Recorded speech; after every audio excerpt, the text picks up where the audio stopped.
Citizen journalist, I'm out on the scene 24/7, I'm living the dream. Got my camera rolling, ready for the scoop. With my trusty crew, we're a wild bunch of troops. From dawn till dusk, we'll uncover it all, rattling the truth in this media brawl. Come take a journey with me, come ride on my train.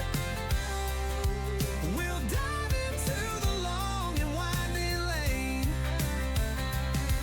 Events and phenomena we're here to share. Joe Slick and the crew are going everywhere. Morning reports at 8 will break down the news. In Arizona time, we'll light up your views. From Monday to Friday, we bring you the light. Unveiling the shadows, we'll put them in sight.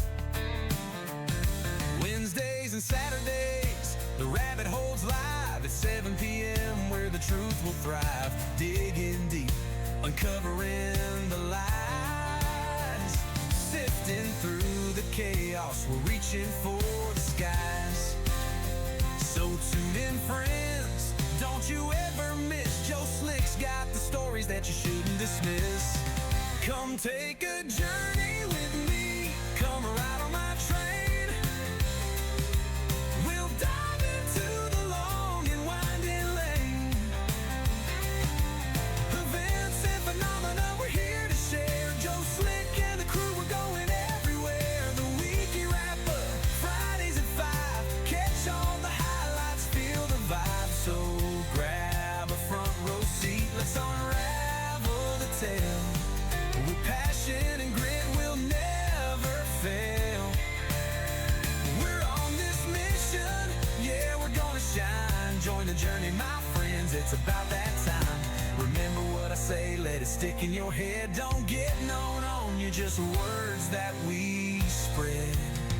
Come take a journey with me, come ride on my train. We'll dive into the long and winding lane.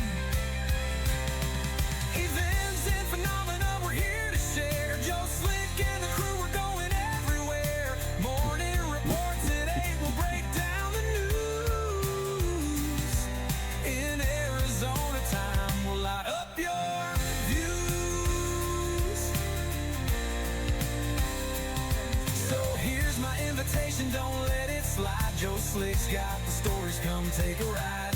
With a wink and a smile, we'll navigate the path. Together we'll find truth, let's do the math. Citizen journalist, I take pride in my name. Joe Slick's on the mic, we're changing the game.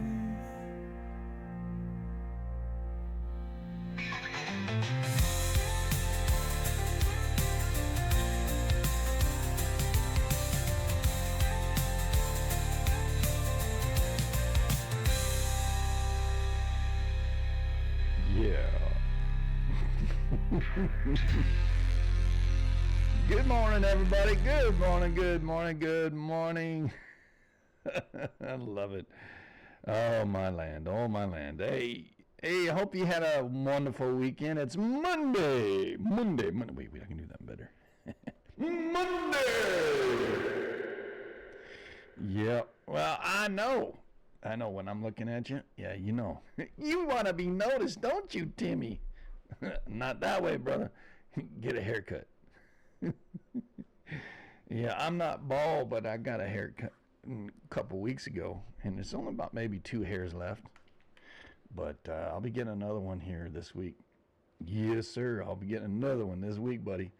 Always a blessing to see you.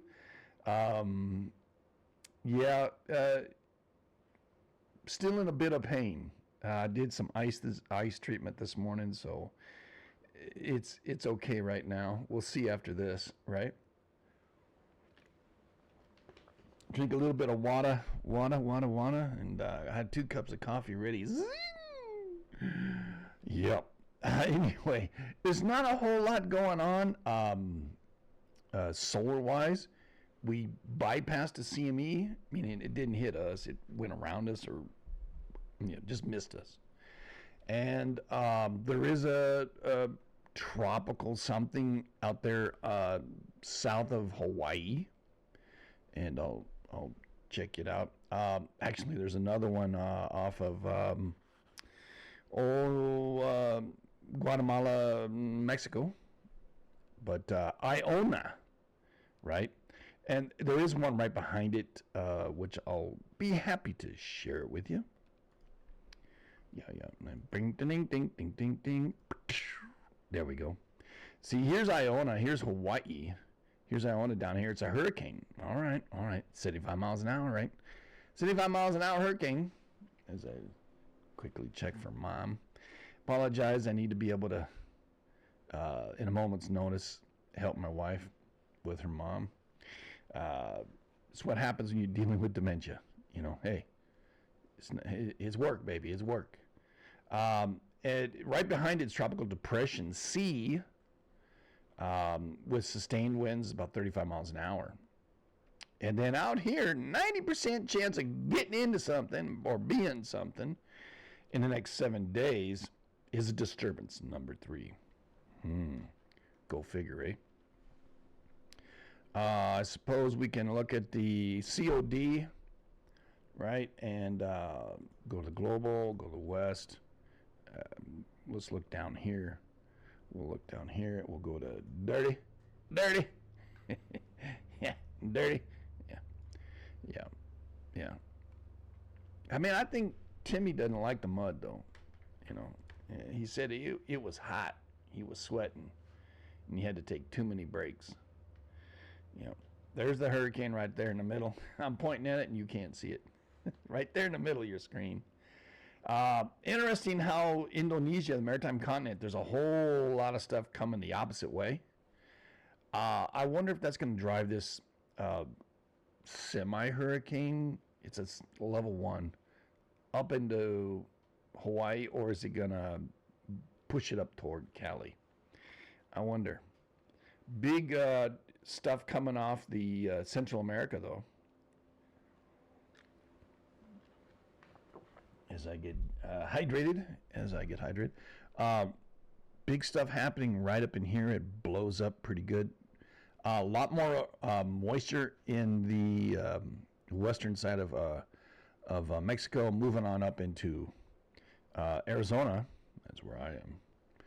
And blowing up toward me. But let me see what it does for Dub Diesel. It's pretty hot. And there's no relief. No relief. It's going to be hot. Hot. And I looked at the guy who, was it Mark? His name's Mark. He's a surf report. Really cool dude. You can learn a lot about how weather affects the entire planet. Primarily the Pacific, the northern and the southern. Because he's looking for surf, and it's that surf that he checks all the different boxes and then tries to give you a overview of what the forecasters are depicting for the next 2 weeks. And as he's noticed, it changes really fast, and it's not La Nina and it's not El Nino. It's mumbo jumbo, you know, but you can see the tropics, big low pressure pushing down as all the activity in Indonesia and PNG, I don't know that they're on the date line, pushing eastward, and all the trade winds pushing westward. Strong winds off the Central America, and they kind of die out as they go across the ocean there. So that's the Pacific. Little bit of something there, according to the hurricane right there. There's a little one right behind it, and right back here. But this one's a 90%er. Yeah. So let's see what's out. The Central Pacific. That's what they're talking about. In the Atlantic, let's check out. There ain't nothing out there in the Atlantic, which is good. We don't need hurricanes to hit the East Coast, right? We don't need anybody hurt. Don't need anybody to lose their property. We don't need our insurance to go any higher because you people want to live where stuff happens, like California and Hawaii and what? Shh, the laser beams. Yeah. You got a blue roof yet? Maybe you ought to invest in a 5-gallon drum of paint, and it, should be blue, kind of like this room. Look, man, I don't want the laser beams to bounce off of me. I don't want them to hurt me. I got a job to do. Invest in you all. But anyhow, I'm just joshing you. Continental, let's go back. Let's look at the East Coast. There isn't a whole lot out here. And there's not a way to even... Wow. They shut it off. Dude, that's so wild. What the hell? Let me refresh this. Global East. Okay. That was wild. We have a little disturbance right here in the middle, but they're not showing anything about it. Probably because it'll just get blown up. Looks like a lot of stuff coming off of Africa right there. There's something there, but why isn't that forecasted? Because it blows up? Yeah, man, it's coming apart. That's why. Yeah, the shear action of whatever's happening here. And the high winds really whipping, tearing this little something up. It tried to form something and then yeah. Oh well. Yeah. Sorry, you don't need the sound effects, but I do. That's just me, all right? Anyway, you know that by now. Let's get right into it. Solar wind right now is 373. Proton density is only at 2. C1 to C3 flare the last 24. I thought over the weekend there was another one. If I might be wrong, so let's go ahead and check that out. Solar activity, solar flares. I thought there was an M. I guess not. Let me see down here. The last M was July 12th. All right, so there you have it. It's really nominal. The BZ, that means all the electronic energy, was in the north. Now it's in the south, just barely. It's still in the equatorial region. That means the Earth is kind of balanced with the energy from the sun. On this day in history, the last M was, in 2024 was an M9. In 2012 was an M8, and in 24 also an M7. That day we had a couple of M's, right? Had 2 M7s, by the way, on this day in history.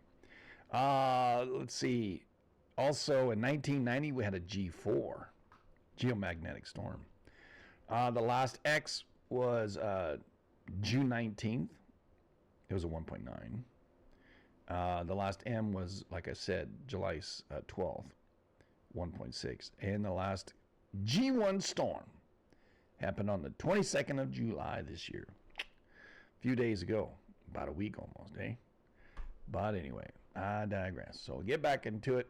All these sunspots, they're stable. Nothing to worry about. So they say. Mm-hmm. Things can change, man. Things can change. Yeah. Looking at the solar wind and looking for dynamic pressure here, and protons were up a little bit, 3 versus 2. That's per cubic centimeter. Push it in play. It was up at 4. Then kind of dropped, bouncing between 1 and 2. Looks like the wind picked and then it stopped.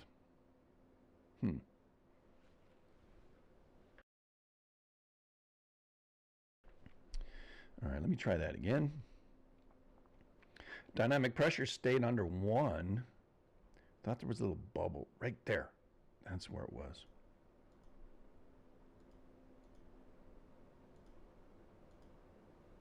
It bounced. We'll have to watch this again. There it was. Something came through, so let's go ahead and try to get the date on that, or the time. Put this one on. You can see the protons are the dark blue, right? The non-protons, or meaning the absence thereof. Yeah, you know, you gotta wonder. We'll talk about something else later. Pretty good interview this morning, by the way. We'll see. Looking at the protons, just the protons and the density.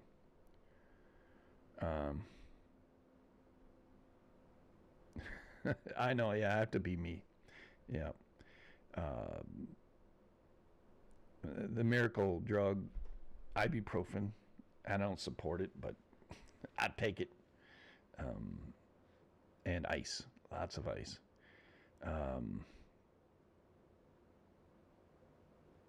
Yeah, you can see it kind of die out. And then, yeah. There's not a whole lot, but looking at the dynamic pressure now. I'm going to put pause on that thing. Looking at the dynamic pressure on our planet. The red means there's a little bit of pressure. The bright red means there's a whole lot of pressure. And again, remember, we're dealing with magnetics. The whole planet is magnetic. You're magnetic. You have a magnetic frequency with you. The Earth has its own frequency. Your heart rate has a frequency. And, yeah.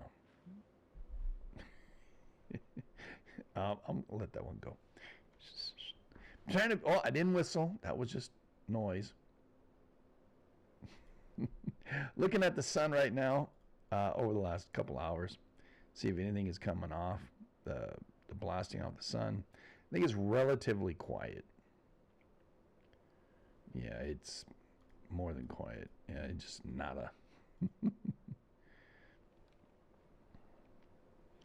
I don't see any diving asteroids or anything. Yeah, quiet. It is what it is, baby. A ton of sunspots. So does that mean we're back in the saddle again, where the sunspot number is going to rise and we're still in the midst of the peaking of this solar cycle? I don't think so. I think it's like, one of those kind of things. Generally, when you're in a solar cycle and its peak, the sunspots gravitate toward the center. I think we've had basically one sunspot right in the middle here. I think it was last week.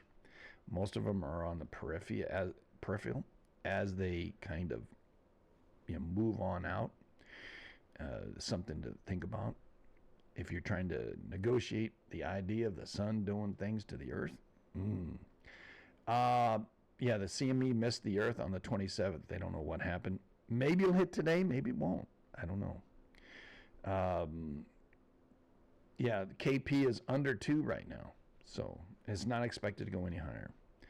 14 fireballs over North America, which is Canada, U.S., and Mexico. The North American plate, basically. Not a whole lot there, right? Pleiades is going to happen here shortly in August, but this one is Kappa Cygnids is another one that happens during the same time, and you can see little stars. Here, see, I'll show you a picture. Guy takes these images here. You can see the falling stars like that, right? Here's the Milky Way. Which way is that looking? North, east, west, south? Depends on where you're at, right? I think it's north. Or is it east, west? What is it like in your neighborhood? I don't know. I really don't. Because I just doubted myself, and now I don't know which one it is. I didn't make the Boy Scouts, man. I was a bad boy. Anyway, I'm a Boy Scout now. 2349 potentially hazardous asteroids out there. That's an asteroid that's 100 meters or bigger, and traveling within 5 million miles of Earth. That's not a whole lot. Think about it. The Earth is 25,250 miles around, right? Something like that. So the moon is 238,000 miles away. So we're talking quite a bit to get to 5 million. It's not as far as Mars. All right, so, but when they're traveling around there. Today is the 28th. We do have a couple of rocks out here. One is, let's see, it's 1.7 lunar distances. So almost 500,000 miles away, right? Pretty close. And it's a doozy. It's 250 or 220 miles, or feet. 220 feet wide. You fly in a spaceship, and it's 50 feet wide on a good day. You know, like one of them flying dildos that what's the guy? Dr. Linux. Well, anyway, that dude is not in the news no more. Elon Musk, one of his spaceships, pretty big spaceships, and the ones that NASA flies are, you can squeeze 3 guys into a tin can, maybe 4. You know, it's like a Volkswagen. This thing's bigger than that, and it's traveling faster than a speeding bullet. Boldly going. Well, anyway, 21 kilometers every second. So how fast is that, he said? Well, right, we do 21 divided by 1.6. That's 13.12 miles per second. Multiplied by 60 for a minute, multiplied by 60 for an hour. 47,000 miles an hour. Yeah, that can go through our atmosphere and come out the other end, and without breaking a sweat, because you need 17,100 miles an hour to get out of the atmosphere, the pull of the Earth. Yeah, this one's going 47,000. Yeah, how fast is that? Well, oh crapola. I'm done messed it up. Clear. 27.5, right? All right, thereabouts. Divided by 2,500. It's about 11 times faster than a speeding bullet. That's faster than Superman. Because Superman's just faster than a speeding bullet. A speeding bullet. Being literal here, eh? Anyway, there's another rock. There's like 3 of them, right? But that was the largest of them. And it's the closest. So, 1.7 lunar distances. And there's not a yardstick that goes out there to show us, how close or how far things are. So we measure from the Earth to the moon. On average, there's a distance, basically 238,000 miles and change. And you round that up to 250, all right?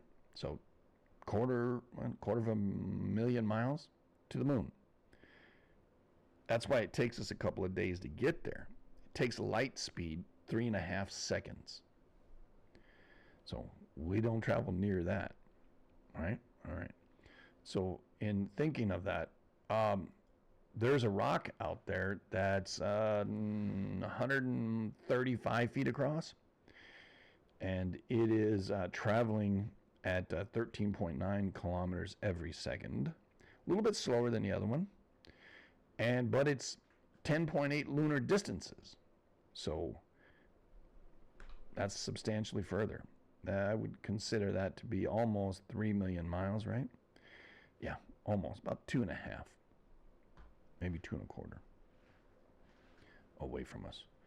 And there is yet a third rock, and it's 69 feet across, thereabouts. Say 70.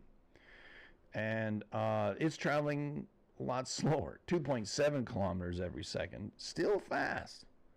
I mean, shoot howdy. At 2.7, right? 2.7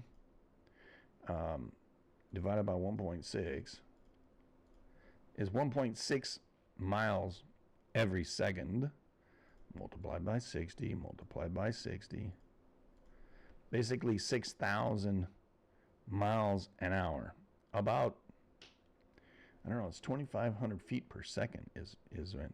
So maybe I got that wrong. A lot faster than a speeding bullet, right? Clear. 2,500 feet per second is a speeding bullet. Multiplied by 60, multiplied by 60. 9 million miles an hour? All right. Maybe something like that. I don't know. If you know the actual speed, miles per hour with a speeding bullet, because they do it 2,500 feet per second, it's 9 million miles an hour. How fast are these rocks going, man? No. Class M chance, 30%. Class X is at 5.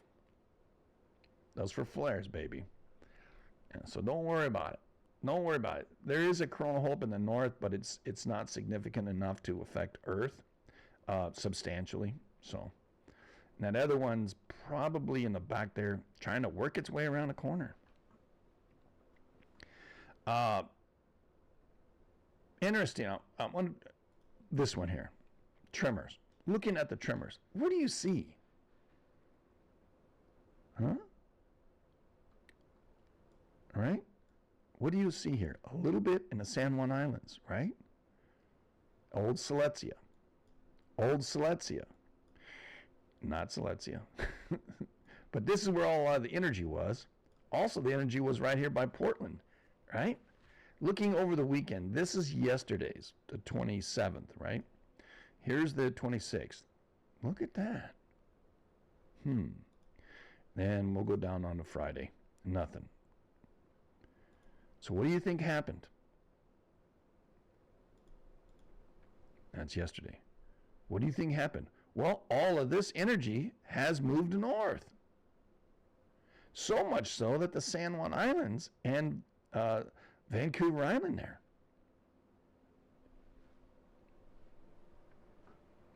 Do you want to maybe think that something's going on? Vibrations strong, vibrations for 10 days, right here. I think shortly before that, it was a few. We zoom back out. Let me see. Let me go back a few. Beginning of July here. Nada. Nothing. Going to the beginning of July, starting it up. Not a whole lot happening the first couple of weeks of July. Uh-oh. The 12th, things started kicking up. Yeah, just a little bit, though. Pretty got substantial there, and then it stopped. Then it kicked back up. It could have been just an error. And then substantial, right there near Portland. And then you start to see the whole JDF, right? You're the 21st, 22nd, 23rd, 24th, 25th, and then now it's kicking up here. You can kind of deduce that the energy started down the lower section and moved up. That's my theory of how the if and when, because we're like at a 25% chance for the whole rip happening right now. And I think before 2050, it's kind of like 70%, 50%. They expect a large quake in the Pacific Northwest. Scientists do. It's a little overdue, just as the San Andreas is a little overdue in SoCal, or Central Cal for that matter, Northern Cal. The whole West Coast is ready. Still trying to figure out how the mechanism works. That's not to lay fear on you. That's why we study these things every day. That's why we do this report nearly every day. My back's out, man. I'm sorry. Sometimes I can sit down. Sometimes I can't. Man, I can make this desk rise up. Whoop! There goes my headset. Oh my gosh, that's funny. What? Wonder what it's saying. Got my Angels hat on. And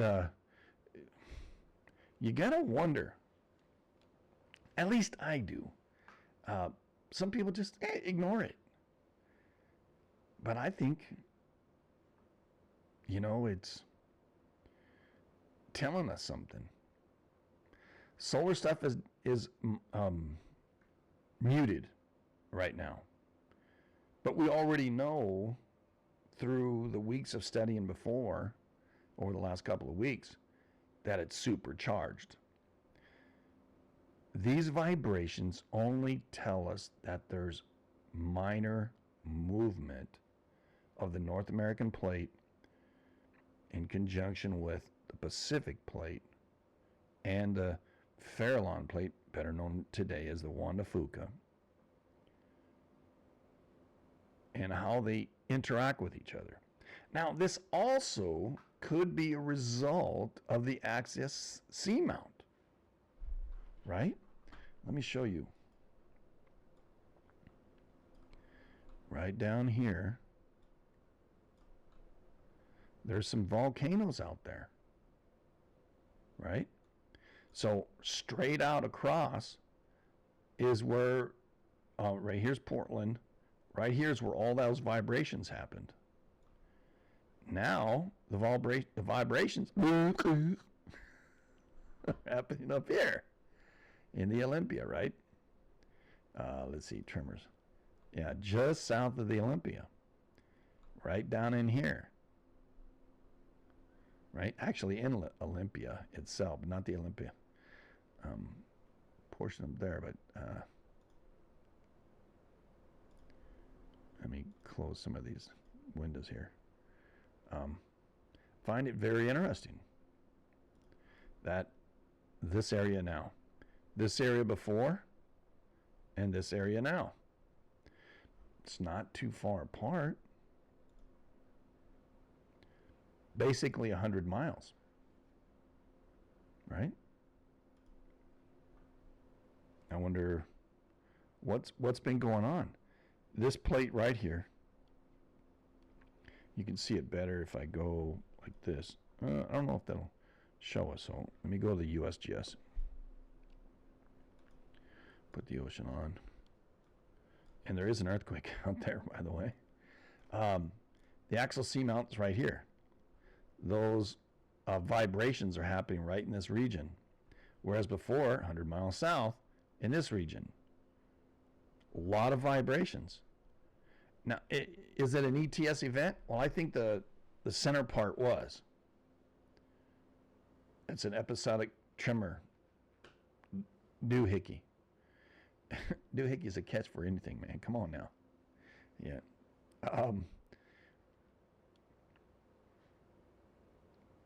I think it was just a slight vibration that continued for 10 days. Are we going to get that in the north? Along the Olympics and Vancouver Island? I don't know. But right now it's vibrating in the southern portion. And generally speaking, if we went in here and talked to the dude here, well, if he's posted, he's a retired guy. Here's the ETS research. 21 was you see if you want to see that one. Catalog the tectonic tremor energy radiation Cascadia subduction zone, right? These are the areas. So I'm going to put that in chat for you. If you're into reading some of that, that'll help you understand what it is I'm trying to say. The Gorda plate, the Juan de Fuca plate, the Gorda plate breaks just north of the California Oregon border, but the vibrations were north of that. Now we're north, way north of it, right? We're in this orange section, whereas before we were in this yellow section. So vibrations are happening right here. They were down here. And you can see the dark, you know, in here. So if I went and looked at the, back to here, and I said, right here, past tremors, that's where the tremors happen, right? All in this sector. This is in the subducted part of the plate going underneath the North American plate. And we've learned in our rabbit hole that up here is more of a flat zone of that subduction, meaning the subduction is not as stark as by California. It's dropping down. I think a lot of it has to do with age. The age of the subduction zone and the movement and the migration north of the triple junction at Mendocino. And then the buried triple junction that's already gone. I don't know if it's affecting, I think the science might be out on that. The triple junction that got swallowed up is gone along the Juan de Fuca and the plate boundary. You want to know more about triple junctions, you can look it up if you like. But I think the triple junction that was up here is gone now. The other one is down here in the southern part. I don't know that that's a factor, but obviously a lot of vibrations happening right now, whereas last week there were a lot of vibrations right here, just like this pile of them. There was a pile here, and they lasted for about 10 days. Are we going to get 10 days more of this? If so, then that would be more of an ETS event. And looking at that, looking at volcano seismicity, looking at Mount Rainier, looking on the western slope, I don't, just by looking at this, I would say it's not an ETS event right now. But yesterday's, not a whole lot of stuff going on. However, that's just one volcano. We're looking at another volcano, like St. Helens, you know, looking off to the left a little bit. There's a little bit more noise. And if we went one day prior, just a little more noise. Not necessarily anything drastic. And that's on the western half. If I went to St. Helens and I looked at the southern half, the southwest flank, not seeing a whole lot. Yeah, there are little earthquakes, rock falls, stuff like that, but it's not suggesting to me that there's an ETS event happening. And I go back to the previous day. Definitely some minor earthquakes, but St. Helens is an active volcano. So, you know, hello? You know, and looking at Adams, you know, it's a little more in the southern section. That image not found previous. So nothing happening there. Looking at Hood though, if we went to the north, a little bit of noise spectrum that came in. Right? There's an earthquake right here. It could be rock fall, could be a tree fall, and it picks it up, you know. Or it could be just, you know, them doing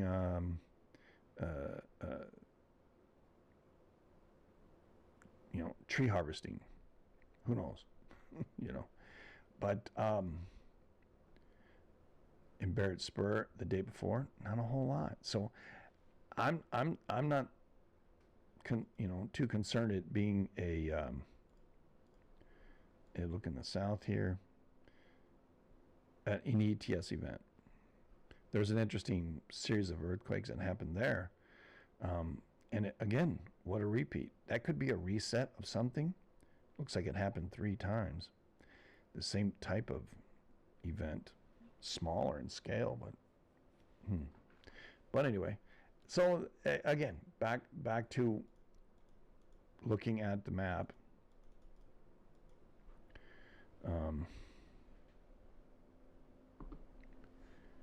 I'm not sold that this is an ETS event yet.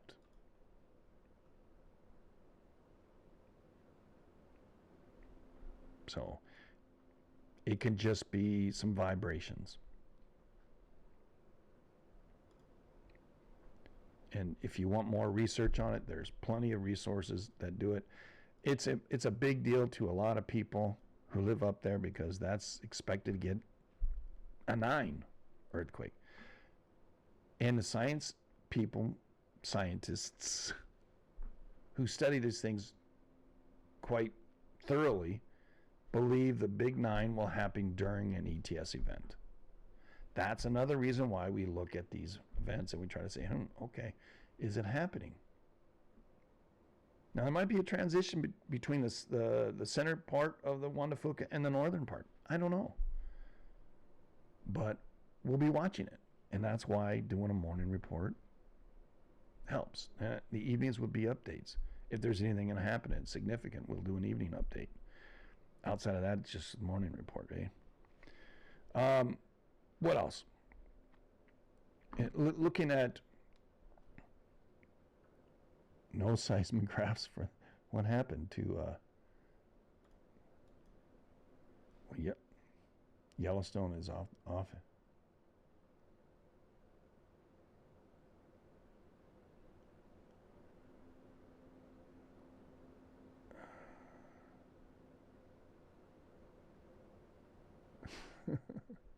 Generate the report. I guess it's back to business. Keep calm. Click here to learn more stuff. Well, I guess the tremor thing for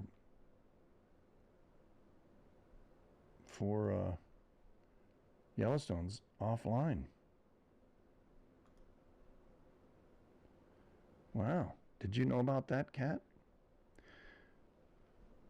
I didn't know. Generally, I check Yellowstone just to see how it's going, because it's important. Yeah, we do have a video we're going to watch pretty soon here. But back to the corona hole. Looking at the volcano news then, nationwide, worldwide. In the news today, according to Volcano Discovery, July 28, 2025. What the hell just happened? It disappeared. Hey!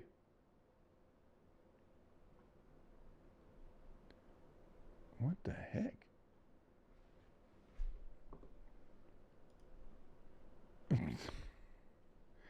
Anyway, there we go.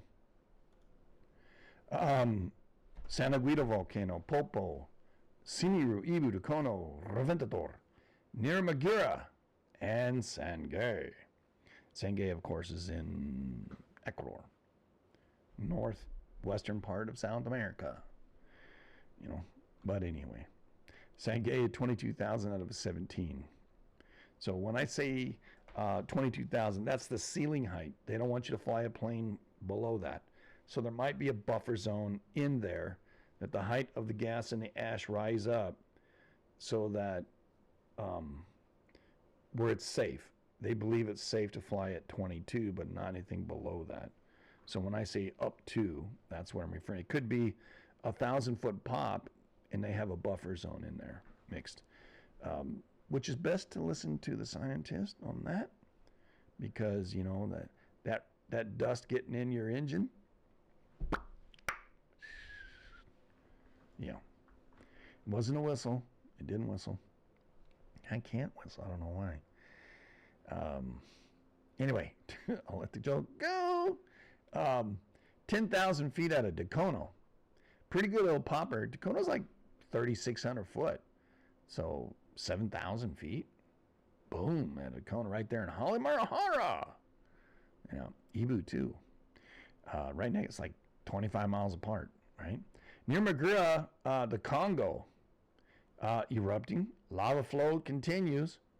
Also, there's a strange earthquake. We'll talk about that in and around the area of Central West Africa. Along the crack, as Sister said. We'll let that one go too, all right? I got to be good. My sister counts on me. Little Tolo, like Little Toby, right here in Indonesia, who just signed a nice trade deal with the United States. That's in the news today. 6,000 feet out of Little Tolo. And I think it's like 5,500 feet. Let me check just in case. Or close to 46. 46, yeah. So 3,000 foot pop, 2,000 foot pop, yeah. Popo up there over by Mexico, 17.8, 17.9, going to 20,000. So it's got a little more gaseous. It's 17.8, yep. Going to 20,000. So call it 18 going to 20. Maybe 2,000 foot. Mm-hmm. But you think about it. You got a hole the size of the infield of a baseball stadium, right? Just the grassy area. That's the size of the mouth of the volcano. And it pops to 2,000 feet. You think that's going to make some noise? Yeah, we get so far removed from these items. We just kind of say, oh yeah, okay, 2,000 foot. No, you get a cannon popping 2,000 feet. You're going to hear it. It's going to be loud. That's why I try to tell people about earthquakes. A 4.5 can do some damage. It'll knock some plates off your, your countertops and stuff like that. And it can knock over your refrigerator. A 5 might, depending on how heavy the refrigerator is. A 6, definitely. So if you're in these kind of things and you know it, so it's like, oh, it's just a 4. We look at 4s and above. Why? Because they're the ones that cause the most damage. They're the ones that are most dangerous. Those are the ones that are significant enough to warrant, hey, that's happening. Something's above normal. 2s and 3s. Those are indicators of movement, right, on the plates and what's in the area, sometimes volcanically. But when you're getting 4s, 5s, 6s, those things should wake you up and say, hey, take notice, because there's energy being moved. And that's why we bring it up to your attention. That's why we touch these volcanoes and we talk about them as well. Reventador, down there in Ecuador, northwestern South America. It's like 11,000. It's going just little. Yeah, anyway. Simiru, they're in the armpit of Java. Indonesia. Interesting that Indonesia, as I look at volcanoes over here, down here it's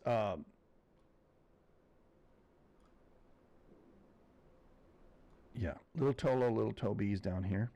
Here's Little Toby and here's Little Tolo right here, right?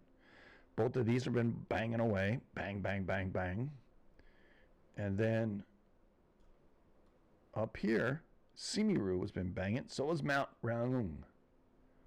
Bang, bang, bang, bang, bang. But Simiru is 12,003, and it's generally popping to about 15. So 2,000 foot bomb, several times during the day is to tell you, it's kind of like Fuego, Fire Mountain there in Guatemala. It's telling you there's activity. There's activity in this subduction zone. The Australian plate is diving underneath Indonesia. And as it does, it uplifts. Melt happens, meaning the water in here gets pushed down so far underground, it heats up, boils, steam rises, cracks the rocks. Over time, more and more heat builds up. It melts the rocks, creates magma. That magma is full of gas. It's got to rise to the surface, creates a volcano. That's how it works, primarily in a subduction zone. So, Simiru, banging away. Constant. Right now, little toe low, little toe B, banging away. And then when we check out earthquakes, you'll see.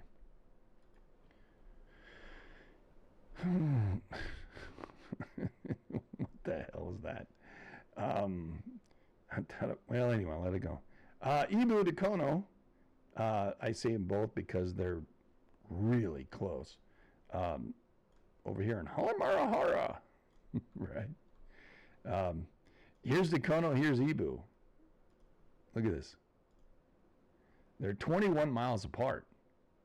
I mean, it's like two sides of the same vent, or two vents of the same volcano. I don't know. You know, Gamma Conora is right there. Hololo is right below it. Gamma Lama Ding Dong is just south of it. Right? Here's the Malacca Sea. Sulawesi, which has been banging lately. We got Mount Raung volcano right here. Now, I don't know if it was this Raung or the other Raung, because Indonesians, Raung, got to figure it out, man, because I don't know. Awu volcano, a few years ago, was banging away. Karangatang was banging away. These are all the volcanoes, busy, telling us something, right? Volcanoes tell us that there's energy there. Now, I saw a report Friday. I think it was Friday, maybe Thursday. Could have been over the weekend. Hell, I don't know. Krakatau was smoking. I think it was Friday or Thursday. Krakatau smoking. Yeah. What was it smoking? I don't know. It was puffing. And southern Sumatra, banging away. There's Dempo right there by it. And then Kerinci, and then Merapi, 9,400 foot mountain, was banging away. It's killed 20-some people here in 23. Yeah. Then the Nides region of volcanoes, islands, quakes, quake. Then up here in the Andaman Sea, yeah, no joke. Yeah. This area constantly moving because the South or the Australian plate diving underneath, lifting up the maritime continent. That's what this whole area is, the maritime continent, meaning it's a continent that you don't drive with trains or cars to get one side or the other, but you get on a boat and go from one place to the other. That means that's what I mean by that. So back to it. San Guido, down there in Guatemala, it wasn't detected. Sangay, back to Sangay over there in Ecuador, 22,000 out of a 17. Another 17. It's funny how there's a lot of 17s and there's a lot of 12s, right? But down here in Guatemala, you see there's a lot of volcanoes. Reventador is on the interior side of the volcanic arc, as well as Sangay on the interior side of the volcanic arc. Both of these, bang, bang, bang, bang, bang, bang, bang, constantly. Then we got Nevada del Ruiz up here in Colombia. That's banging quite a good. We have another one, Toluca. Is it Toluca? Rincon de la Vieja, Vieja, that's active as well. It's not making the news, but it's definitely been active. Poas volcano right here, that's been active. Uh, so it's like right? And I think Talika right here, that's been in the news all the time, just north of San Cristobal. Oh, it might be the same one actually. Oh, Talika's right here. San Cristobal's there. Active volcanoes. They don't make the news a lot, but they are not necessarily erupting, but what do you want to call that? Gaseous? Yeah. They need a heavy dose of Beano. And up here, Santa Guido, Santa Maria in Guatemala, Fuego, and then Pacaya. Pacaya is the one that we erupted and magma was coming down. We watched that quite often, I think in 2021. And it ruined some farms because people live at the base of the volcano, even on the volcano. Because there isn't a whole lot of land and there's a whole lot of people, you know? Probably the only thing they can buy. I don't know. But anyway, Dacono 13,000. Hey, that's pretty strong for Dacono. 3,500 foot, 3,600 foot mountain. Yeah, 38. All right. 7,000 or 13,000. So almost a 10,000. It's over a mile high. Bang. Think about it. Pushing all that stuff up in the air. How loud was that? We've heard volcanoes popping off before. And I try to get you in touch with, you know, the people who live there when you see, oh, it's okay, 13,000 feet. No. That's a hellacious sound. Bam! What? Yeah. Crazy. It's not something just to gloss over is what I'm trying to get at. Sakurajima. I wanted to tell you how that went. 6,000. Right? He's got 1.7 million people that live around Sakurajima. And it's not the only volcano that's active right there. Right? Sakurajima is 3,600 foot. And it exploded. That's the description word that, or descriptive word that they're using. It exploded. Sakurajima. Zooming on out.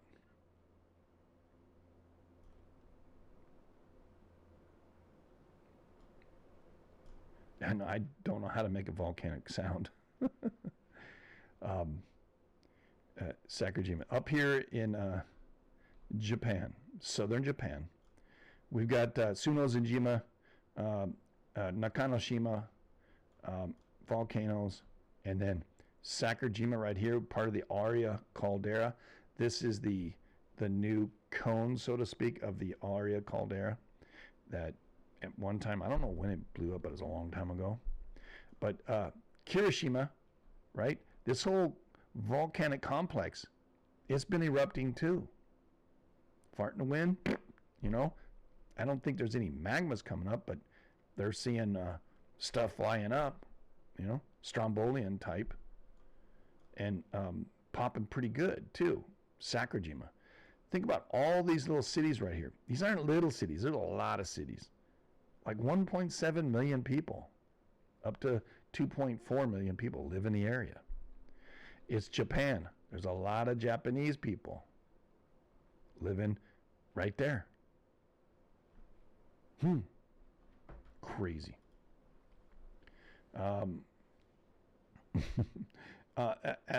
For yesterday, the 27th, Santa Guida was erupting, Simaru, Ibu Dacono, Reventador, and Sangay. And Kirishima, that's what I just spoke about in Japan there. It was erupting. They don't know how high because of cloud coverage. Satellites couldn't really check it out. Same for Reventador yesterday. Simaru is 15 as normal. Ibu popping to 7,000. Ibu Dacono there on Halemarahara.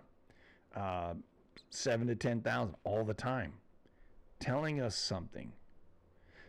It's not just like they pop off. You have to ask, why are they popping off? I mean, why does Iceland get a 5.0 earthquake? I mean, it's been erupting.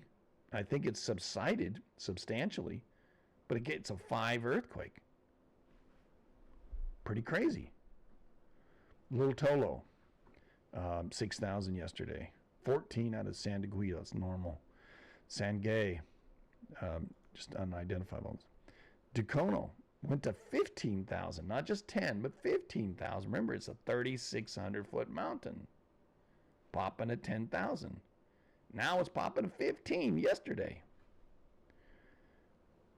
Popping, man. It's a pop. Preventador. They just observe it. Emissions were observed. Little Tolo. Down there, Little Tolo, Little Toby. Little Toby is the one that went to 63,000 feet. You know what? 4 weeks ago. That's a big boom. You know, last a long while, man. You remember when we were watching Hunga Tonga Happy Eye?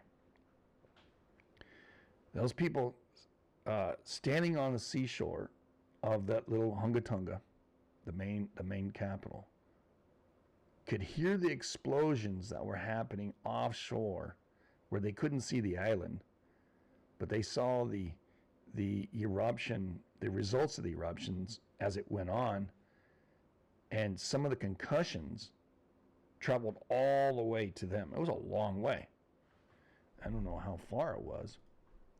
We can zoom out, and Hunga Tonga Happy Eye. It goes down. Whoop. Slow down, Sean. I said. Down here. I don't even think they may not even have it. Here's Hunga Tonga Happy Eye. Here's Tonga, right? Here's parts of Tonga here too.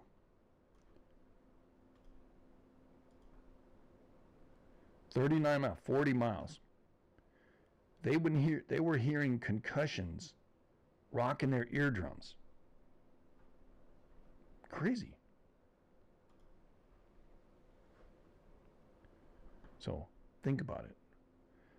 Volcanoes make a lot of damn noise. Not just throw crap up in the air and gas, SO2, and all the other crap they put in. Volcanoes have destroyed life on this planet more than once. The Siberian traps, 95% of all life, including the life in the sea, was wiped out. The Mid-Atlantic did the same thing as Pangea was beginning to separate. Wiped out 75% of all life, all living species. Now, those species don't exist anymore. Whatever's left is what's left. Then the dinosaurs came and they got wiped out by volcanoes and the asteroids. The asteroids didn't just do it. There was a lot of volcanic activity happening during that time, already stressing the planet. Volcanoes are ultra dangerous to life. However, life kind of begins out of it. You think about it. You got a crack in the planet under the ocean. Volcano starts to happen. All of a sudden, you got all this life living there in a place that they didn't think any life could exist. But life is able to handle it. Kind of wild, I think. Not saying, all life came out of a volcano. But it's kind of a cyclical kind of thing. There are dangers from outside of our planet, but there's dangers within our planet. Volcanoes are no friggin' joke. Trees can't live around volcanoes. You look up at a volcano like Yellowstone. Trees just all of a sudden die. Why? Because of the invisible emissions of a tree, of the volcano killing the trees, changing the chemical of the ground. Yet, volcanoes also produce life. Some of the best wine comes off of an ancient volcano eruptive process in the ground. It's very acidic. Plants love it, but it kills them. Go figure. Volcanoes are no joke. Studying them is a very interesting, the life cycle of a volcano and what happens around them. Very, very interesting. Deadly, but kind of a blessing too. What don't kill you helps you? Unless you're a dead one. 7,000 feet out of Ibu. Yesterday. Sangay, 20,000 yesterday. Sakurajima exploded 6,000 feet. Sakurajima is like 4,500 foot, I think. Let me check. 36. Right? Even more. Dakono, 13,000. 15,000 foot blast and a 13,000 foot blast. Kirishima. Possible eruption, but couldn't verify it on satellite. That yesterday. So, hey. Sangay went to 20. On Saturday, Popo erupted, Simiru, Ibu, Dakono, Reventador, and Sangay. Explosive activity happens with Halemarahara on Saturday, 7,000 Dakono, 13,000 of Dakono. See, again, 3,600 feet going to 13,000. Isn't just like one stream of gaseous stuff. I mean, it's billows. And we've seen a lot of videos of those, of these explosions. It's like, it's no joke. It's no stinking joke. Ibu, 7,000. Popo up to 20 at its 17.8. Sangay going to 22, a little stronger yet, almost 5,000 feet. Possible eruptions Saturday out of Reventador. Little Tolo in Indonesia, 6,000. Ibu, 7,000. Talika, possible light emissions. That's in Central America. I talked to you about that one. Simiru, a couple hundred feet. No, 18,000. That's a little higher. Simiru. Anyway, Popo, 22. Sangay, 22. Little Tolo, 6. Reventador, 14. And that's it. So that'll do it for the volcano stuff. Going to the EMSC now, look about last 12 hours of earthquake activity. If you look up here on the top, there you go, you'll see the red dots. That's where these earthquakes are happening. And as I zoom back, you'll see a backwards pattern. I'm going back 12 hours. We're at 6, 7, 8, 11, 12 hours, 12 minutes ago. Southern Iran pops with a 5. That's pretty interesting because that's semi-close to where their nuclear site is. I don't know exactly where the Iranian nuclear site is.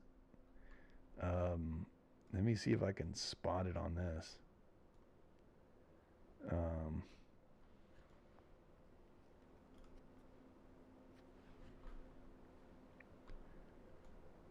I think it might be up in here. Russia is helping them build nuclear power. And there's a big stink about that happened too. The Russians all started running away. I don't know if they were boycotting it, but I think it's Bandar Abbas here. No, not Bandar Abbas. Yeah, it might be. Yeah.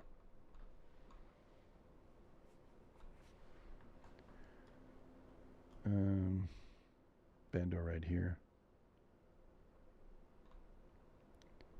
There's gas. More gas. More gas. Well, you know how to hurt their production.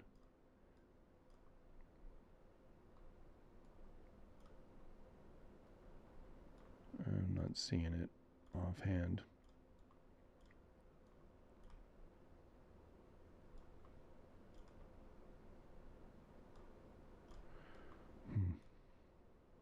Anyway, down here they have a pretty major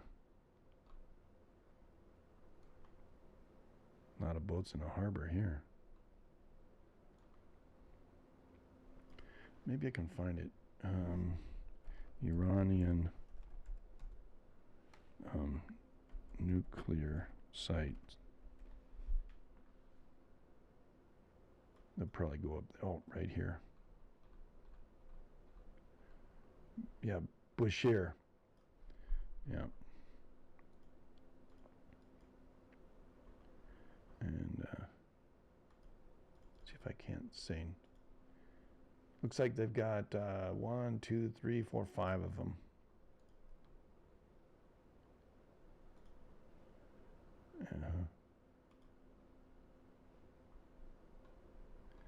So that's on that little hump there. So the earthquake, there's the Bondier up here. So it's down here. A couple of earthquakes, strong earthquakes in the south. So nothing by that Bondier. So these earthquakes are happening down here. I don't know what's in the neighborhood. Southern Iran.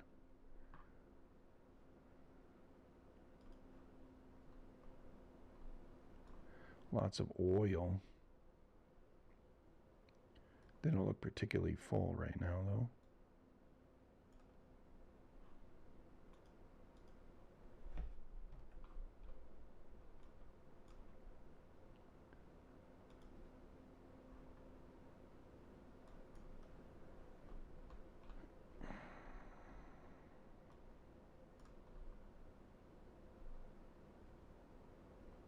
Water reactor factory.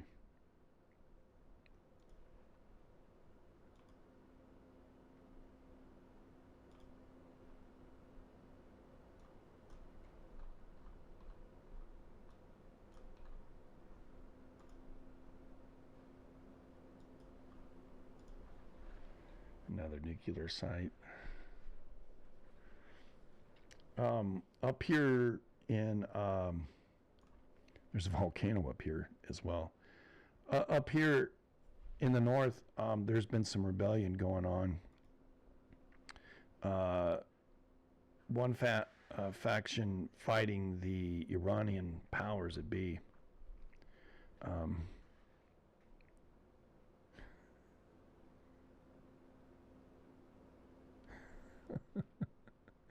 It's just you're too funny. Anyway, but anyway, so that's not affected. It's just a 5 down in the area. All right. All right. Looking off the coast of Central America, got a 4.1. Also, Southern Iran got a 4.4 right afterward. Interesting. This earthquake down here, the 4.1 on that little plate in Central America. Right down in here, there's a broken plate, the Cocos plate, Nazca plate, and then the South American plate, Panama plate, all focusing on there. So some energy in the Caribbean plate, Panamanian plate, the Cocos plate, and so anyway, right here. Interesting. North of New Zealand got a 3.4. As I put that back so you can see it. Southern Iran, okay, we talked about that one. Seram Sea, Indonesia, right?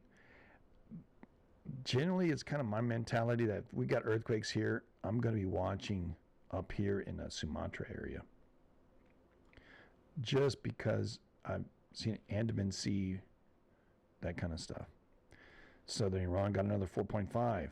Then Djibouti. Yeah, Djibouti got a little quake. Bam. Right? 4.6. You can see the plate boundary moving right up into there. Mm-hmm. Mm-hmm. Yep.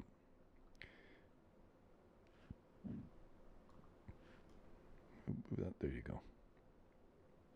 Costa Rica had a 3. Guatemala had a 3.8. Philippines, 4.8. Up in the middle here. Taal is right here. That other volcano, I think, is right here. So it's right where the plate boundary, you can see how it kind of curls around, goes right through here. So very strong right up in that area to get, yeah, then they have one down here as well in Timor. And then Sulawesi, straight line, bang, bang, bang. Oh. Liniment anybody? Yeah, whatever, right? 4.7, Southern Iran. Banging away, Southern Iran, banging away. Fuji comes in with a 396 deep, 4.7.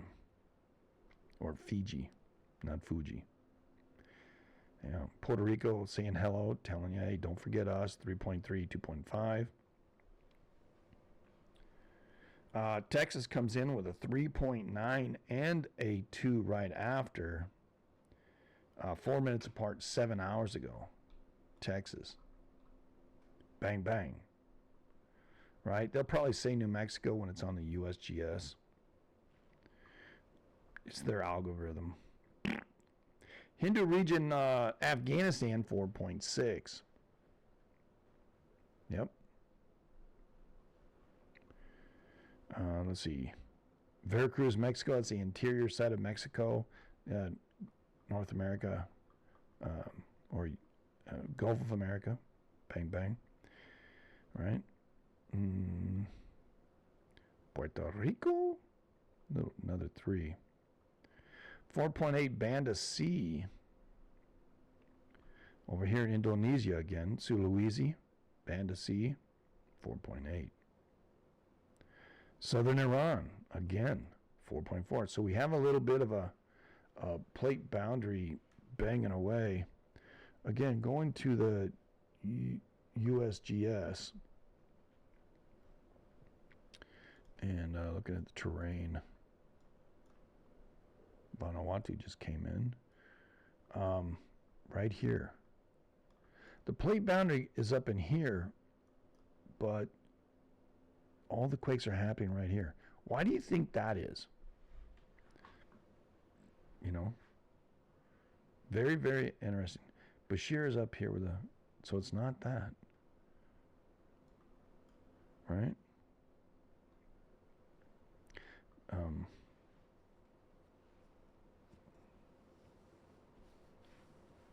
Yeah, very interesting. I mean, Djibouti, bang, bang, look at this straight line. It's pretty straight, right? The Congo, Djibouti, and Iran. A strange liniment there, eh? I wonder if there's anything going to happen in Kazakhstan or Turkmenistan or Tajikistan or Kabalstan. It's already happening in Iranistan. Maybe even further up. How about way up here?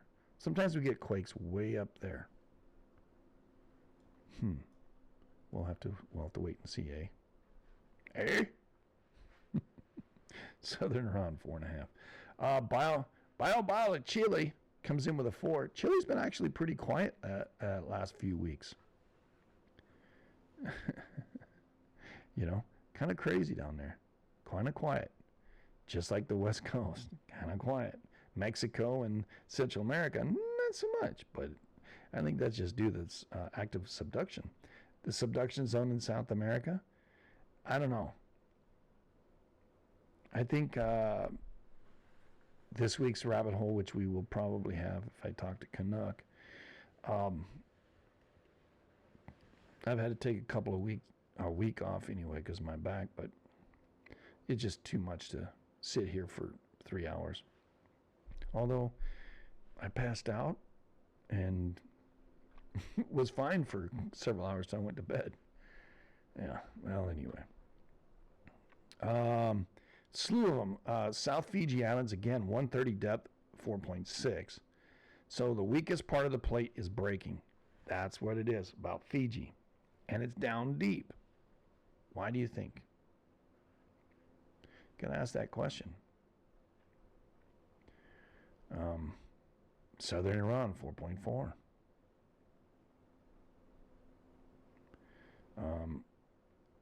Another 3-0 in Chile, bio. Cordoba, Argentina had a 3.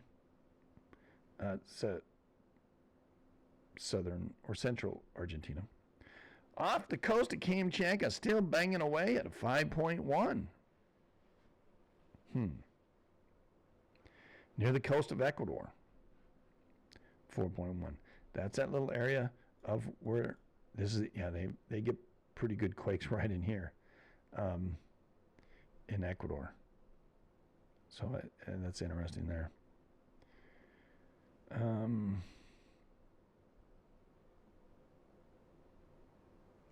Up in the mountains north of Myanmar, or Burma, a smaller quake, but still, Cordoba, Argentina was there. Arunachal Pradesh, Assam, India, 3.5. Puerto Rico still popping away a couple of deuces, mid deuces. The Congo, Lake Tanganyika region comes in with a 5.1. Bang. And that's what we're seeing down here. 5.1. Not too long ago. A couple hours ago, matter of fact. Timor region popped with a 3.0. That's down there by the volcanoes I spoke about earlier. Papua, little 3.4. Sicily, Italy. Sicily, Italy. A small 2.2, but still. How close is it to Etna? Nah, it's not. It's semi-close. It's on the toe of the boot. Does that mean it's going to kick Etna up? Etna's been semi-quiet the last week or two. Papua, Indonesia has a 4.1 an hour and a half ago. And then Vanuatu comes in at a 4.9 an hour and 16. Timor again, a little 3.3. Southern Texas, a little deuce. And Southern Sumatra comes in with a 3. And that's pretty much it for the earthquakes, volcanoes, solar information. A-E-I-O-U. Sing it now, baby. I bet you we can find a song from the electric company or one of them shows. Big news has happened today. If you didn't see the current president talk about that, then you need to, because the EU and the United States now have an agreement, trade agreement. That's big, because the EU was playing hardball, right? Oh, we're going to bust them, whatever. And we have an agreement with them. We also have an agreement with the UK. Also, the United States motorboated, I don't know another way to say it, because I don't know if you drive do you drive a aircraft carrier? I don't know. A flotilla? Anyway, we drove our Nimitz aircraft carrier into port in what was it? Thailand, right? We have a friendly relationship with Thailand, not so much Cambodia, because the Chinese are running there as much as they can. Taiwan or Thailand and Cambodia were going to all out war. All out stinking war. Our president and his team have negotiated instant peace, a cessation of aggression. Whether it's peace or not, I don't know. They stopped the war. Bam. If our president doesn't get the Nobel Peace Prize for that alone, I would say the Nobel Peace Prize is a piece of shit. And I think that because they gave it to Obama without doing a damn thing. He was a recipient of peace, not the initiator of peace. We've had a black president. I love the fact that we had a black president, just not him. Because he needs to get... Yeah, I did it. Only reason is because I think he was a traitor against the United States. But he was president, so he's immune. I don't know. He did a lot of bad stuff. He didn't help anybody. I know your gas prices and your electric prices have been going up because he said it would. And his cohort at the time was who? Sleepy Joe. Anyway, but Thailand and Cambodia are no longer at war. That came across the news today. Fantastic news. A lot of great stuff.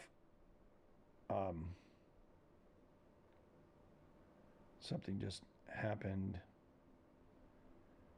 Let me see what's going on with this. All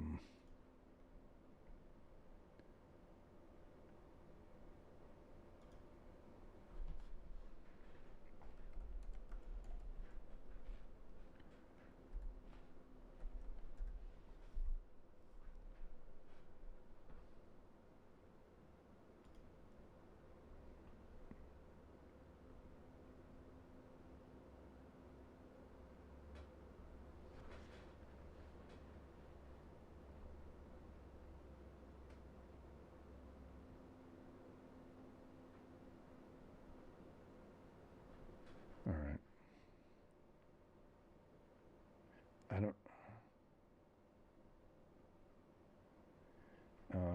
Dan Bongino says on X, he says, as I've promised, I want to provide an update on our efforts out of the FBI to defend the homeland and protect Americans from threats here at home and abroad.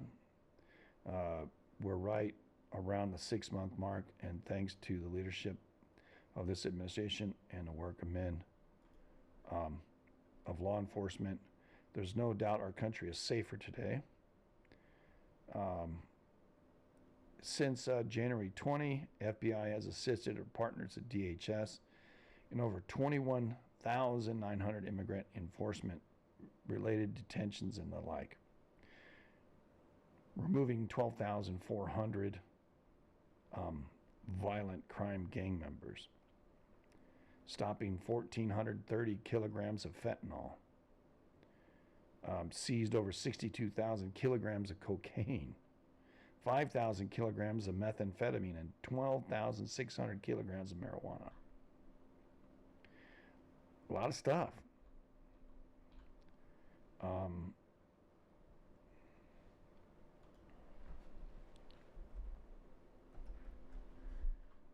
Maybe misspelled that.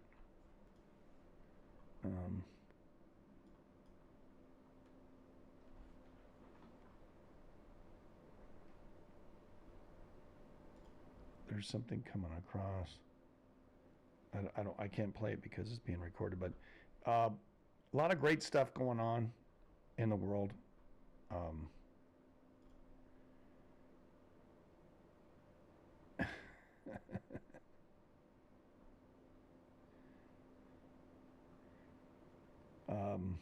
Yeah.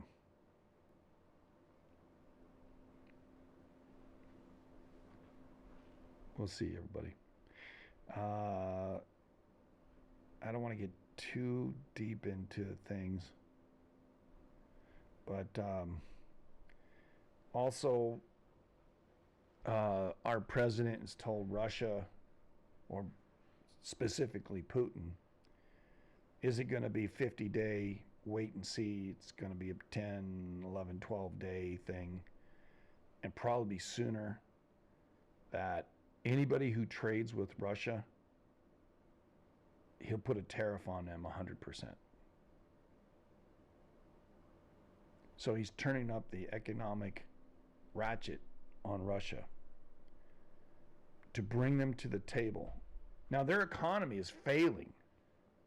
Banks are asking for bailouts, businesses for bailouts. Their auto industry has halted. They've lost 60% of their sales, their auto sales.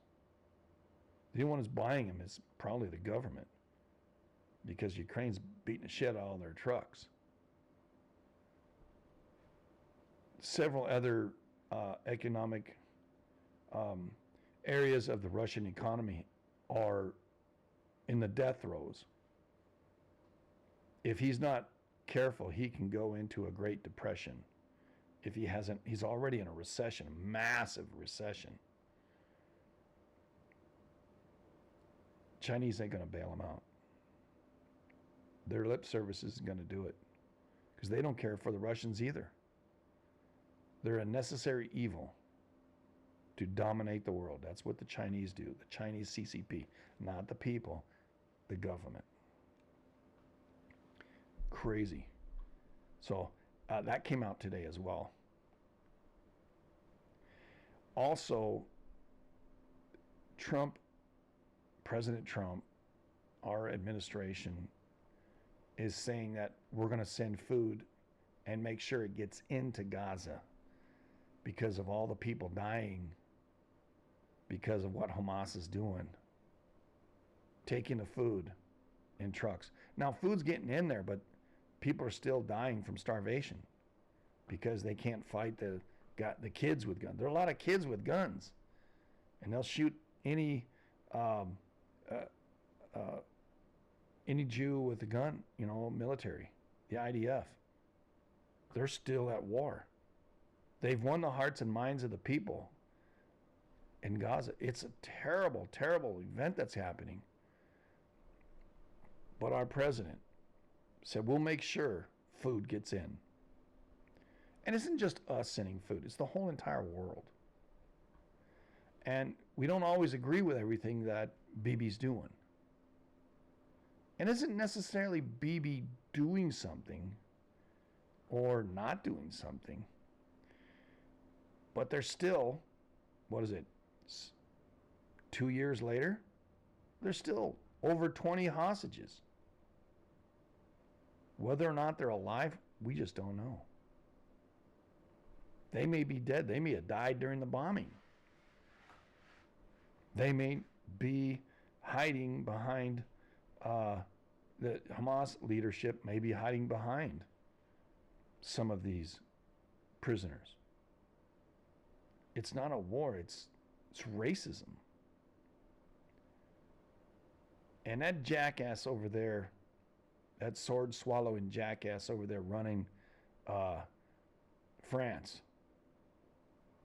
he needs to be bitch-slapped again, saying he's going to recognize Gaza.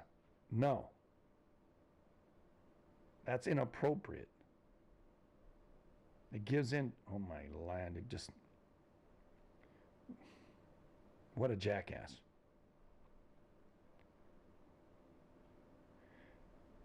President Trump also told Iran, stop doing what you're doing or we're going to hit you again. You remember what happened last time? We're already poised to do it. It's crazy. There's a push from this hoax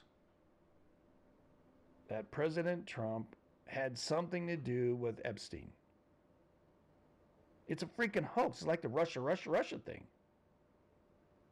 It's completely ludicrous.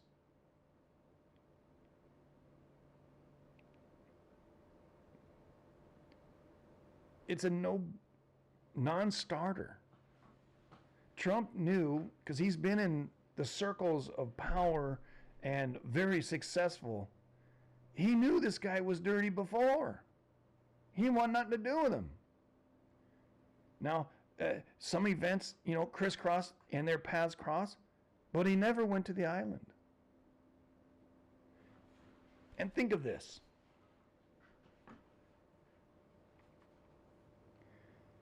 If he did,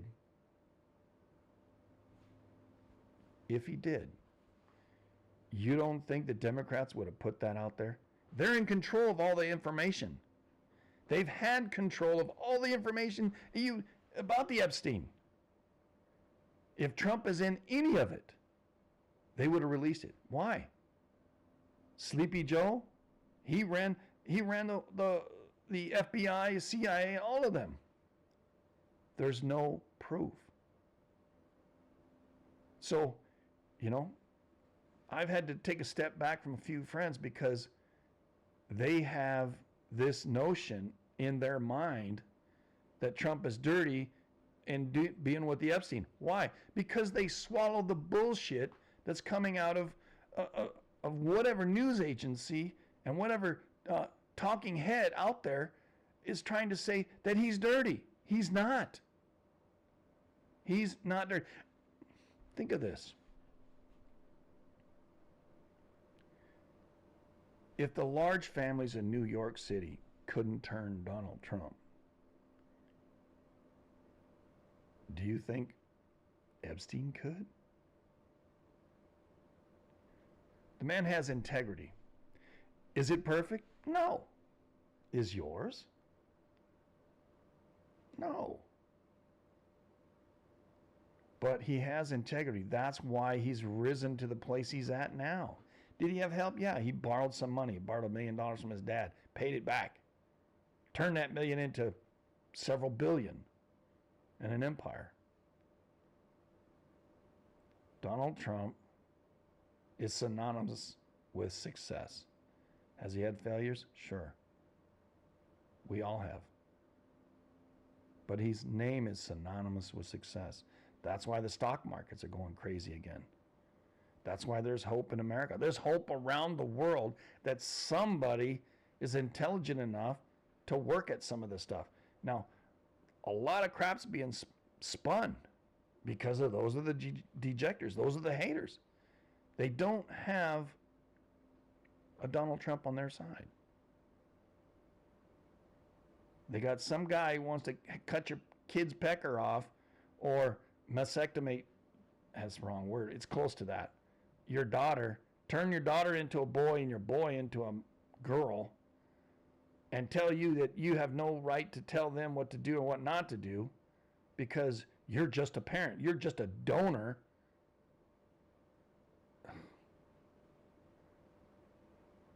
On that sec. Education. They're tearing apart the government oversight,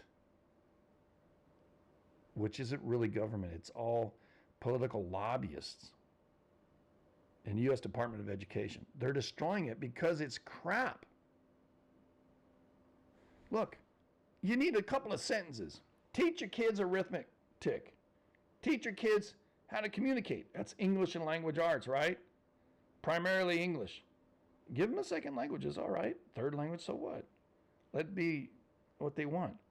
Teach them about history.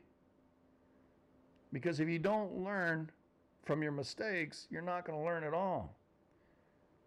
Teach them about science, like what we do here. Using our minds. Teach them how to think. Mathematics. Addition, subtraction, multiplication, division, exponents, fractions. Those are the base. Every other mathematical theory or level out there uses those. Like algebra. It uses addition, subtraction, multiplication, exponents, you know, decimals, fractions. It uses the base and gets you to think to the next level. Geometry, trigonometry, get you to think beyond at their levels. Teach our kids that. Teach them how to think. Give them good moral standards. That's what the Christian religion's about. Do I agree with all Christianity? Hell no. But the morality of who God is and his way of thinking. Not what we think what he's thinking, but what he's thinking. And how he views each other, how we should view each other. What happened to the golden rule? I asked my daughter today. She's 27. I go, what's the golden rule? She doesn't know. She wasn't taught it in school. The word golden rule. Do unto others as you want done unto you. Right? She knew that. She just never heard of the golden rule. Because college doesn't teach it. She's in college. She's got a BA. But they didn't teach it.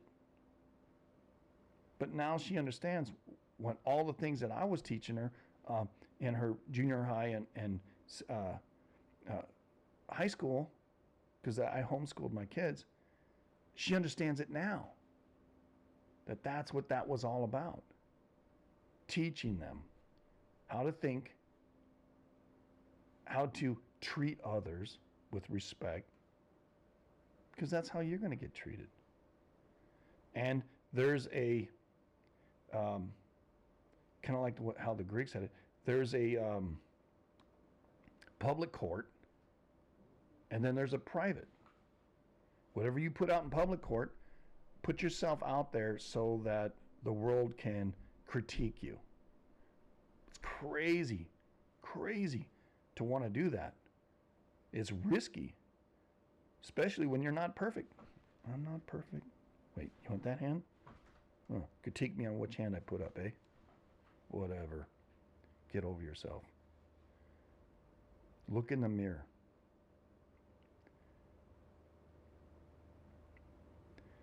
The idea of pardoning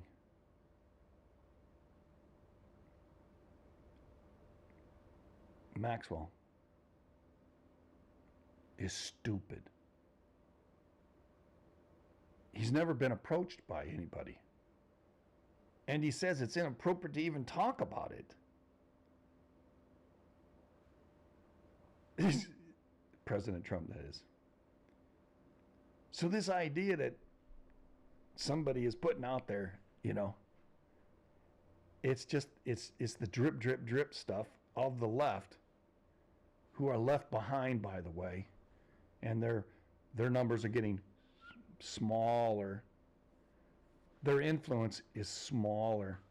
More and more people are waking up that the blue pill wasn't really good. Or was it the red pill?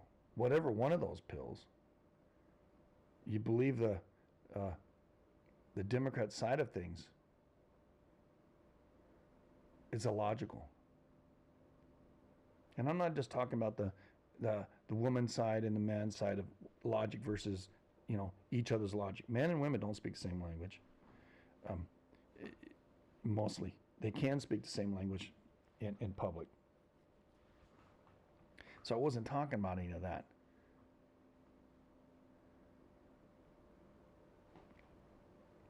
Elaine Maxwell get pardoned for what? She did it. Her perversity brought a ton of people to mess around with little kids. To me, she should be put on a stick and lit up. But then again, that's why I'm not out there. I have my own way of dealing with people who want to hurt little kids or hurt kids at all.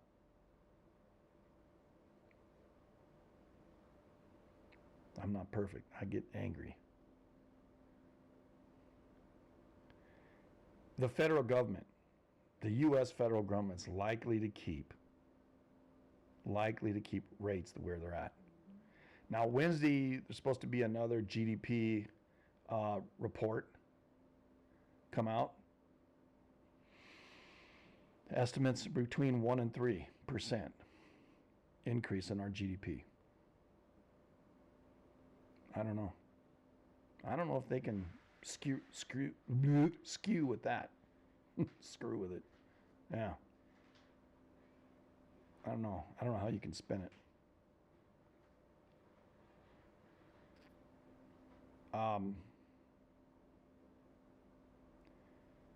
South Korea now is going to buy weapons. Europe is going to now buy weapons. They're going to spend a ton of money on U.S. weapons.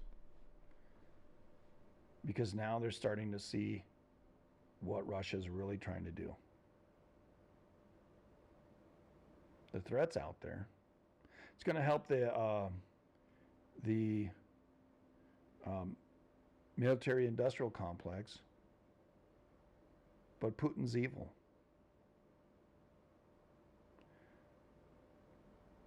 I also think the other guy's evil too. I don't think he should give up any piece of land to Putin. But I think the Donbass was primarily Russian-speaking people, and his country was periodically launching rounds into that area. And I don't understand that. I mean, the fighting has been going on for centuries as well. But trying to remove another group of people like Russia's trying to do and destroy the Ukrainian language, destroy the Ukrainian way of life is racist. I think that should be dealt with. He should be labeled as a racist. That it's unacceptable. Russia should speak Russian, okay. They can speak multiple languages, okay. But Ukraine wants the Ukrainians to speak Ukrainian because they're proud of their heritage. And the Russians don't like that.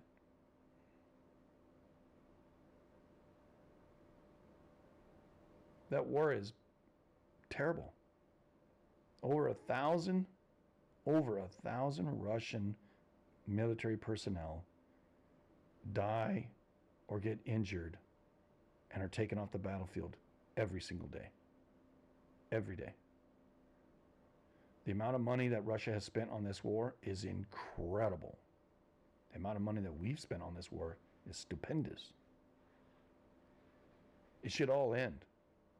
But we need Russia to come to the table and say, okay, well, this didn't work out. We're going to keep the Donbass and we're going to get out of everywhere else. I think that's best that can happen. I think there has to be some realistic ideas and understanding by the Ukrainians that they're not going to get all the land back. I'd love it that they get all the land back. But what's going to stop Russia from doing this again? Our presence there? I don't think so. What is your take? Put in the chat, put in comments down below on all these different subjects that I spoke about here in the last 15 minutes, half hour, on what your thoughts are. I'd like to get a kind of a grip on that. I'm going to post this to YouTube and out there on Rumble as well. Big hugs to y'all. I appreciate you. Appreciate your tips, your subscriptions. Help me grow this channel. Remember, we're here Monday through Friday, 8 to 10, 8 to 9 for the morning report. The morning show will start a little earlier eventually, once I can get it going. Also, there's some other content that's coming. Be prepared here beginning this week. Start to put them in the can, so to speak. That's going to start happening. Rabbit holes, Wednesdays and Saturdays. Those will be posted for you on Rumble and also on YouTube, as well as on twitch.tv/JoeSlickLive. YouTube, it's Joe Slick Live, and Rumble, I think it's Joe Slick Live. The dilemma, the rabbit hole. Interesting that we get a lot of views, real views on Rumble than we do anywhere else. The algorithm on YouTube, I don't know if I got it set right, but we're learning as we go. So I'm going to do my part to give you more content and more interaction with what we're doing here, and some things that we're going to roll out by the end of the year. There'll be a lot more going on. It usually takes a little while for things to get in the can, get edited, and then get posted. A lot of work behind the scenes. Now that we got the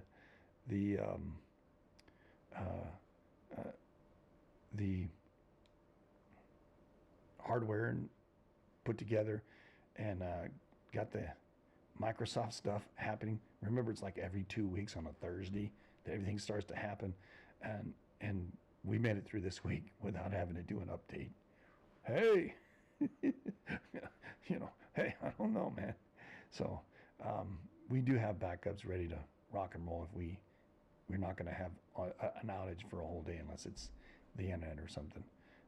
So just know that we're working hard here behind the scenes, or I am. So that's a we. Yeah. Me, myself, and I, eh? Yeah. But, and the big part of that's myself. Also, want to thank Canuck and Luke and Mom and Timmy and my other daughter, Black Onyx, Lady Onyx, for being mentors and also monitoring chat and keeping things bot free. Yeah, only one bot allowed. I guess he's after Timmy too, because he says Timmy needs a haircut. You know, Timmy's a hippie. Jesus shoe wearing hippie. And yeah, and all that hair made him hotter than hell over the weekend, so he was sweating. So just jump in the pool, man. Oh no, I had to fix the deck. Well, fix a deck while you're sitting in the water. Oh, I can't do that. All right. But anyway, love you, Timmy. Love you all. Thank you so much. Thank you, 42. What a beautiful hat. Yep. Gonna be there the 11th, 42. Hopefully I can see you. Calmness, love you. Lake Girl, Ms. Montana, love you. Susan, Amy over there, Rambling Wreck, Canuck, and the Walleye King, the Fisher King. He should be called the Fisher King. Yeah. Anyhow, big hugs, y'all. Have a good rest of the day. I'll monitor things here from our side, and we'll get the ball rolling, so to speak.